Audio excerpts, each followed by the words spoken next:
کہ تم عورتوں کے فریب بڑے ہوتے ہیں۔ پھر اس نے کہا یوسف اس بات کا خیال نہ کر اور زلیخا تو اپنے گناہ کی بخشش مانگ، بے شک خطا تیری ہی ہے۔ یہ واقعہ بہت مشہور ہو گیا۔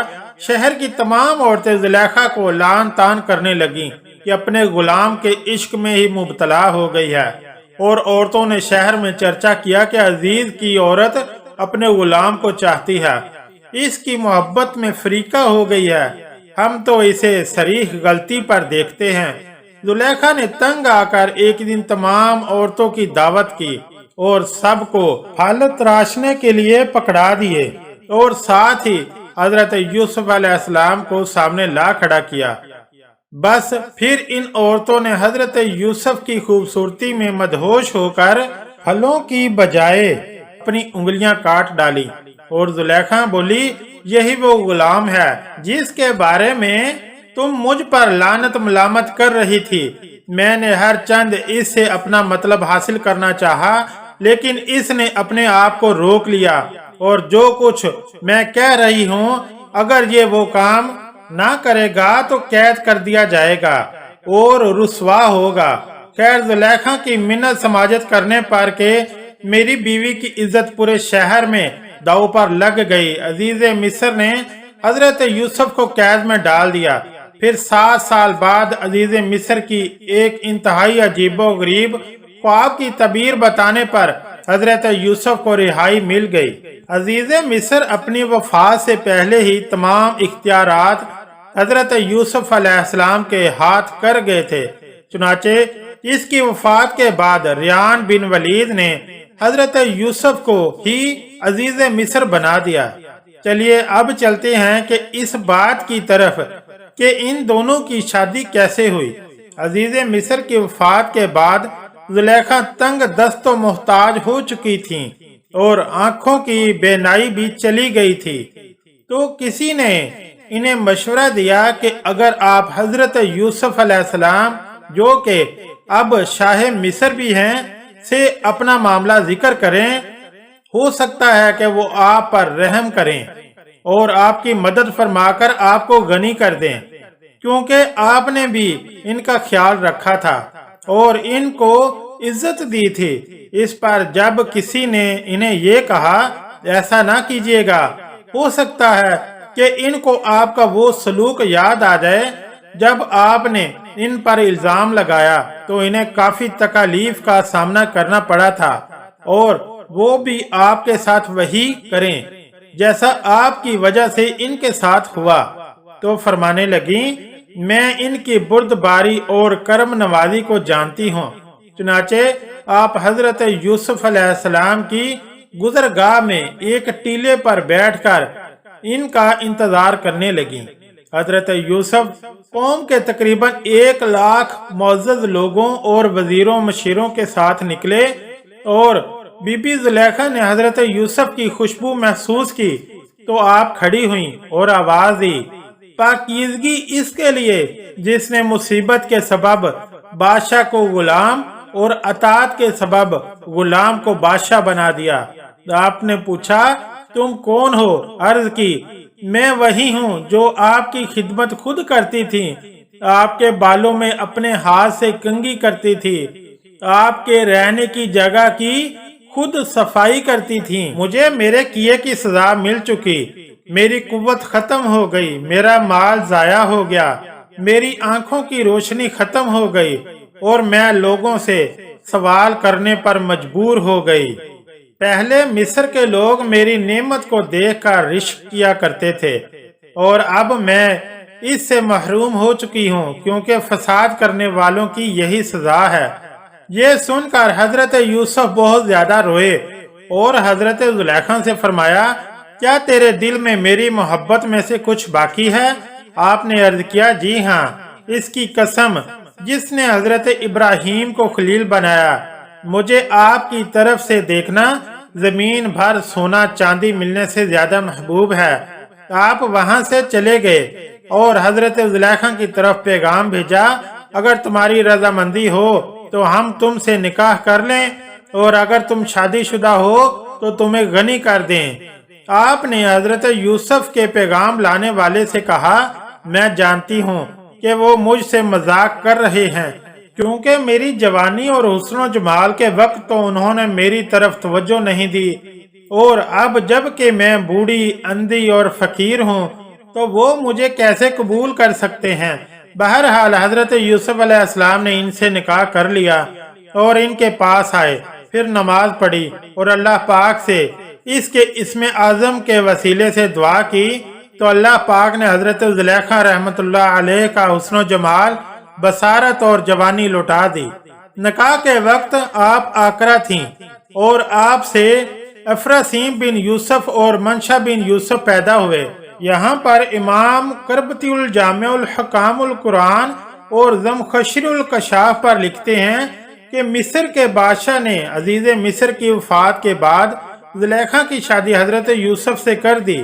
جب آپ حضرت یوسف علیہ السلام کی زوجیت میں داخل ہوئیں تو سوائے عبادت اور ریاضت اور توجہ اللہ کے علاوہ کوئی کام نہیں رہا۔ اگر حضرت یوسف علیہ السلام دن کو اپنے پاس بلاتے، کہتی رات کو آؤں گی، اور رات کو بلاتے تو دن کا وعدہ کرتی۔ حضرت یوسف علیہ السلام نے جب پوچھا کہ آپ تو میری محبت میں دیوانی تھی، تو عرض کرنے لگی، یہ اس وقت کی بات ہے کہ جب میں آپ کی حقیقت سے واقف نہ تھی، کیونکہ مجھے حقیقت معلوم ہو چکی ہے، اس لیے اب میری محبت میں آپ کی شراکت بھی گوارا نہیں۔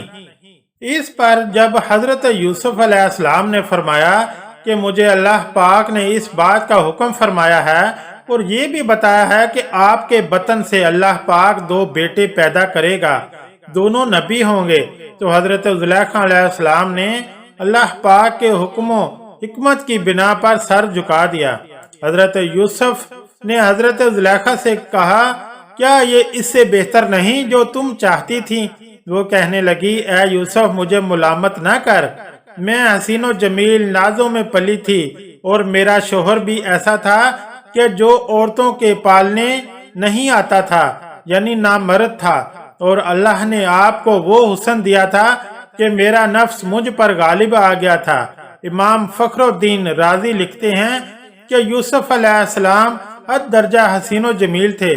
جب اس بی بی نے آپ کو دیکھا تو آس لگا بیٹھی۔ یہ بھی کہا جاتا ہے کہ ان کا خاوند نامرد تھا، جس کی وجہ سے آپ باکرہ تھیں۔ حافظ ابن کثیر لکھتے ہیں کہ عزیز مصر کی وفات کے بعد کہ جو عورتوں کے پاس نہیں جاتا تھا، حضرت یوسف کی شادی حضرت زلیخا سے مصر کے بادشاہ نے کروا دی، جس سے حضرت یوسف کے 2 بیٹے پیدا ہوئے۔ اسی طرح علامہ ابو لیث نصر بن محمد سمرقندی لکھتے ہیں، زلیخا کا خاوند مر گیا۔ ایک دن وہ سرے راہ بیٹھی تھیں کہ یوسف علیہ السلام کا اپنے خدام و حشم کے ساتھ اس پر گزر ہوا۔ زلیخا بولی، سب تعریفیں اس خدا کے لیے جس نے ایک غلام کو اپنی عبادت کے بدلے بادشاہ بنا دیا اور بادشاہ کو اس کی نافرمانی کے بدلے غلام بنا دیا۔ اور یوسف علیہ السلام نے ان سے شادی کی اور انہیں کنواری پایا۔ اگر یہ میری ویڈیو آپ کو اچھی لگی ہے تو پلیز میرے چینل کو لائک اور سبسکرائب کریں، اور ساتھ لگے بیل آئیکن کو ضرور پریس کریں۔ شکریہ، اللہ حافظ۔